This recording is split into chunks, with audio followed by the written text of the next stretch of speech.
Bom, no vídeo de hoje quero falar aqui com vocês sobre algumas opções para a camisa 9, onde o Cruzeiro deve buscar mais um centroavante se for para contratar alguém daqui até o final da janela, que é no dia 7 de março, ou seja, tem quase 2 semanas, para o Cruzeiro fazer uma nova contratação, seria essa função de um camisa 9, até porque o Barreal chega então do Cincinnati, argentino muito bom para a ponta, e fica uma das carências o ataque, na minha opinião, de um centroavante. Quer dizer então que só vai chegar um centroavante daqui para o início da Série A? Não, até porque essa é a primeira janela do Cruzeiro, que vai se encerrar e depois reabre em abril, de olho no Campeonato Brasileiro. E aí sim, se o Cruzeiro entender que tem algumas carências, vai trazer mais algum jogador para essa função. Será que vai buscar só mais um 9 daqui para o início do Brasileirão, essa última reta final de janela e na próxima? Vou comentar aqui com vocês.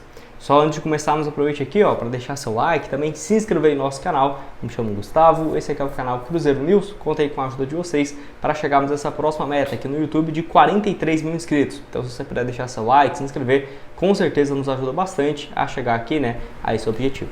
Bom, então vamos começar aqui com essa lista, lembrando que são opções para essa função de centroavante, não quer dizer que o Cruzeiro tem interesse em contratá-los, tá? Na minha opinião, um atleta que poderia ser uma boa é o Adrian Martinez, quem sabe para ser ele e o Diné no ataque ou um reserva na posição, centroavante de 31 anos, que já teve uma passagem no Brasil recente, que não foi muito boa, no Coritiba em 2022, com 24 jogos, 4 gols e uma assistência, porém voltou para o futebol argentino e vive uma fase bem interessante. Primeiro nessa primeira passagem aqui, no Instituto, na temporada passada, 2023, Instituto de Córdoba, jogou aí 41 jogos, marcou 18 gols e 4 assistências e aí foi contratado pelo Racing, basicamente o primeiro time de grande expressão no futebol argentino, e ele tem dado conta do recado até aqui. 7 jogos, 6 gols marcados e uma assistência, desempenho bem interessante do atacante, ele que é argentino, tem aí essa função de jogar tanto como centroavante quanto como meio ofensivo, é canhoto e já passou em alguns outros clubes, que eu deixei aqui do lado da Argentina, sem grande destaque. Jogou também no futebol paraguaio,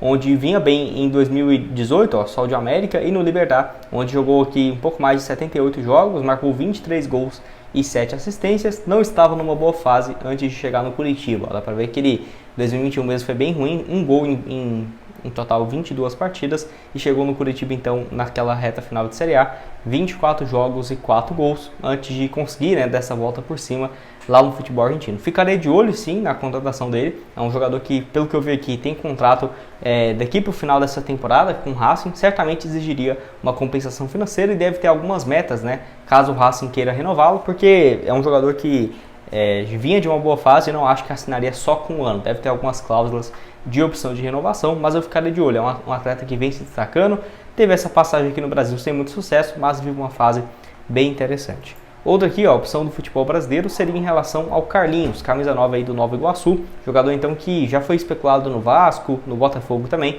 onde vive uma fase bem interessante, 9 jogos e 8 gols marcados. Eu lembro que ano passado o Cruzeiro teve interesse no Lelê, que vinha se destacando no Volta Redonda, e ele foi para o Fluminense. Um agora que vem chamando a atenção é o Carlinhos, que certamente deve jogar a Série A em 2024, tá? E o que me chama a atenção, inclusive o que fez eu colocar ele aqui, foi os interesses de alguns clubes da primeira divisão, então por aí eu já acho válido, mas também porque os gols, ele fez muitos gols contra bons adversários, não foi contra os times, por exemplo, do interior do Rio ou clubes que vão brigar na parte de baixo, não foi bem assim. Vou deixar aqui para vocês, marcou um gol aqui contra o Flamengo, foi esse duelo aqui no dia 21 de janeiro, depois balançou as redes contra o Vasco, 2 contra o Botafogo, e aí só não marcou contra o Fluminense, para você ter uma ideia, então vive uma fase bem interessante. Outros gols contra o Boa Vista, Audax e Madureira, além também esse outro gol aqui contra o Sampaio Corrêa, do Rio de Janeiro. Então, o cara fez gol contra o Flamengo, Botafogo, Vasco, vive uma fase interessante, 2, contra o Botafogo, então eu ficaria de olho, deixaria como uma alternativa, por que não, para essa camisa 9. Tudo bem, já temos o Rafael Elias, que é uma aposta, o papagaio para essa função, não acho que seja um nível tão diferente, mas eu ficaria de olho, uma alternativa aí para o ataque. Vale lembrar que até, por exemplo, 2 anos atrás ele não vinha de uma boa fase, no Audax, aqui no Santo André, na Juventus de São Paulo, conseguiu jogar bem na reta final do ano passado pelo Camboriú, 8 gols em 15 jogos, Camboriú então aqui de Santa Catarina, ele havia jogado então aqui algumas partidas da Série D, Copa do Brasil e Catarinense. Ele jogou mais a reta final do ano na Série D, do Campeonato Estadual. Pode deixar a sua opinião aqui embaixo então nos comentários sobre essa alternativa, o Carlinhos para a camisa 9. Já que eu falei do artilheiro do Campeonato Carioca, outro aqui, o artilheiro do Campeonato Paulista, é o De La Torre. Com certeza, se você já acompanha o futebol há um tempo, você já deve ter ouvido falar nele. É centroavante revelado no Atlético Paranaense, ó, surgiu aqui muito bem. Não é revelado, mas eu lembro muito bem dele aqui, ó, 2013, 2015.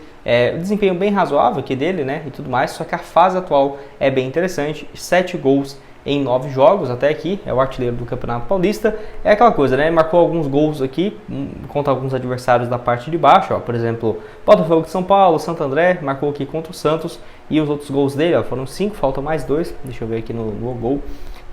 Foram que esses outros 2 gols contra o Guarani ou Água Santa? Guarani. 2 gols contra o Guarani, 2 contra o Santo André, 2 contra o Botafogo e 1 contra o Santos. Então, diferentemente do Carlinhos, não são, por exemplo, ele não marcou gol contra o São Paulo, Palmeiras, Corinthians e aí no Santos. Não, mas mesmo assim chama a atenção por ser artilheiro de um campeonato que é muito difícil, né? Todos os times aqui, basicamente, do Campeonato Paulista, no mínimo estão numa Série C, ou muito bom, né, na Série D, ou igual o Botafogo, o Mirassol, na Série B do Brasileiro. Estava no futebol japonês, uma passagem razoável, né? 14 gols e 4 assistências em total 57 partidas. Jogou anteriormente no CSA, foi bem no CSA em 2021, ó, 24 gols em 52 jogos. Foi para o Atlético Goianiense 9 jogos, 2 gols e 2 assistências, até ser vendido lá para o futebol japonês. Já passou também no QPR da Inglaterra, Porto, na categoria de base do Desportivo Brasil e do Internacional, além também do Rio Preto. Enfim, deixaria como uma alternativa, né, para o ataque.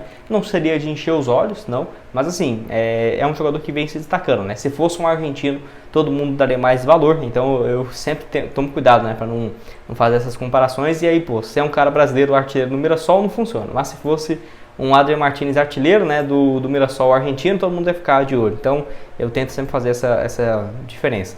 E outra alternativa aqui que surgiu, né, que muitos mais pelos torcedores pediram, é em relação ao Tiquinho Soares, que eu particularmente não acho que ele deve sair do Botafogo. Mas tem muito torcedor pedindo a saída dele, a fase dele não é boa. Os últimos 5 jogos aqui, ele até saiu muito cedo contra o Audax, contra o Aurora da Bolívia, na Libertadores, e não marcou nenhum gol a fase dele nesse ano. Então é 1 gol em 9 jogos, além também de 2 assistências. E vale lembrar, um jogador que tem mercado, né? Olha aqui, ó, o Grêmio oferece mais de 20 milhões por Tiquinho, mas o Botafogo recusa, né? Isso quando o Soares havia deixado a equipe. O Grêmio trouxe aí o Diego Costa, que estava no Botafogo, para ser essa alternativa.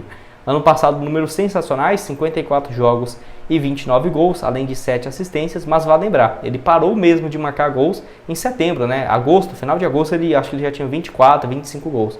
Então, tipo assim, era um jogador para terminar o ano com, se desse tudo certo, né? Se fosse uma máquina e não ser um ano, uns 44, 45 gols na temporada, e não foi o que aconteceu. Eu acho, assim, um bom jogador. Acho que, dependendo, se ele ficar numa fase terrível, né, no Botafogo, pode ter uma saída antecipada, porque até teve boatos, né, de jogadores do Botafogo que não querem que jogue todos os jogos como titular quando estiver numa fase ruim, porque tem muito peso da temporada passada, que perdeu, né, um título basicamente ganho, e o Tiquinho Soares, a torcida tem colocado assim na culpa dele também nesses últimos jogos. Se a situação daqui para o Campeonato Brasileiro piorar bastante, pode ser uma alternativa, mas não acho que, mesmo que ele numa fase ruim, deva ser um jogador barato ou com pouco mercado. O Grêmio já tinha interesse nele, não ficaria surpreso se a Arábia Saudita voltasse, né, a fazer proposta por ele, tinha valores absurdos de salário, então não acho que seja uma alternativa fácil.